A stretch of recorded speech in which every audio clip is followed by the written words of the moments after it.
going on, Jerome's Minnesota Vikings superstar receiver Justin freaking Jefferson is indeed the best wide receiver in the game, but with that comes defense's number one priority is to stop him. Like everyone else on the Vikings can beat that defense, but they're going to stop 1-8. And respect the Jacksonville Jaguars. They came out and had a game plan, and we're just like, F you. We're not giving up the big play. We are not going to do any of that. And if you beat us underneath, you win. And this is what happened. Per Penn Gessling, per next gen stats, the Jaguars played split safety, Cover-2, coverage on 92.9% of their snaps against the Vikings, the highest rate by any team since at least 2018. It's a popular approach against Justin Jefferson, but the Jaguars took it to an extreme. Now, split safeties, Cover-2 looks against the Vikings is nothing new, right? But the Jaguars definitely ramped things up to 11. Now, what's kind of crazy is the average for Cover-2, aka split safeties, looks in 2023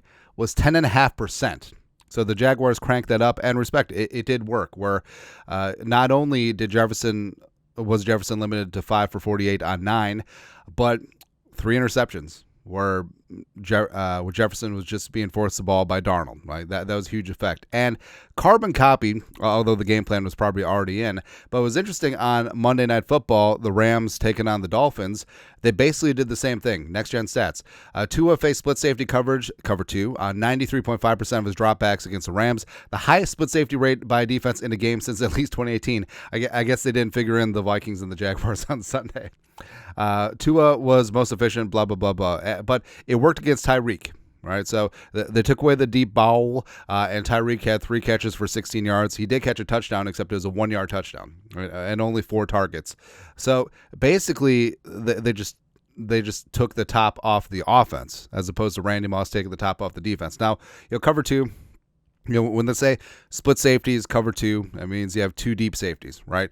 Splitting up responsibilities half and half, right? And when it's Cover-3, generally you have a safety center field, and usually 2 cornerbacks on the other side, splitting the back end into thirds. Sometimes it's a safety depending on the look, etc. But we're going to talk about this in the most simplistic form because I am the most simplistic. Also, you got Cover-4, also known as quarters, Cover-5, blah, blah, blah, right? So that's what the Vikings do. Now, Cover-2 is, hey, we're going to dissuade you from taking the deep shot. Like, we're going to have people back there, and everything underneath, like, you can get, that's fine. And it's a take on the, Tom Landry umbrella defense, right? And they can play a mix of zone and man underneath. They can blitz out of it. You can do a lot of things. And the Cover-2 shell was where the Tampa 2 was born out of. So in that look, you have the 2 deep safeties, you have the corners playing things short on the outside, as well as you need a middle linebacker who can cover that middle dense area of the field, right? So, but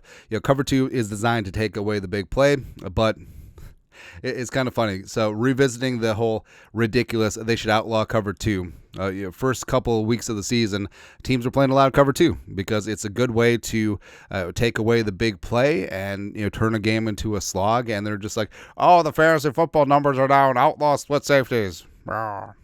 It's ridiculous, right? But there obviously is inherent weaknesses in the Cover-2, and the Vikings, they have to adjust, and they have to be able to attack it in real time because teams' Cover-2 split safety usage increases every time they play the Vikings, and it's not going to stop until the Vikings do something about it. So here are a couple ways to attack. Number 1, run out of heavy personnel. Right, so when you have split safeties, that means you don't have an extra guy in the box. Corners are on the outside, around the outside. So generally, you have a maximum of 7 guys in the box, 7 men in the box. And the Vikings have run a lot of 12 personnel with Hockinson and Oliver, which we'll get to in a second, and just beat them over the head with the run game until they get out of Cover-2. And then they drop a man down in the box, they go Cover-1, and then that's where you get yum time deep, right?